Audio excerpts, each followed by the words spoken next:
ഇന്നലെ തിരുവനന്തപുരത്ത് PTP നഗറിൽ നടന്ന ഭീകര സംഭവം.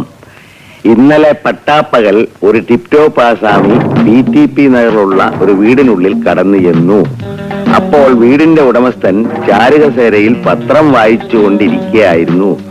ഈ അവസരം പാഴാക്കാതെ അവൻ പതുക്കെ വീട്ടുടമസ്ഥൻ അറിയാതെ മുകളിലത്തെ മുറിയിലേക്ക് കടന്നുപോയി.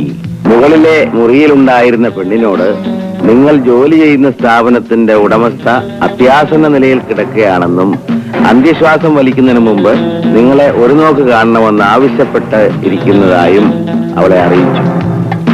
അവളത് വിശ്വസിച്ച് ഒരു ബലിയാടിനെ പോലെ അവനെ പിന്തുടർന്നു. അപ്പോഴും ആ വീട്ടുടമസ്ഥൻ ഇതൊന്നും അറിയാതെ പത്രം വായിച്ചുകൊണ്ടിരിക്കുകയായിരുന്നു. അതെന്തൊരു വായനയാടാ നാറി! അങ്ങോട്ടും ഇങ്ങോട്ടൊക്കെ പോകുന്ന ആരാണെന്ന് നോക്കണ്ട കാര്യതേ. ഇവനെയൊക്കെ വായിക്കുന്ന പത്രം കൊണ്ട് ചെതയുണ്ടാക്കി അതിന്റെ പുറത്ത് വെച്ച് ദഹിപ്പിക്കണം.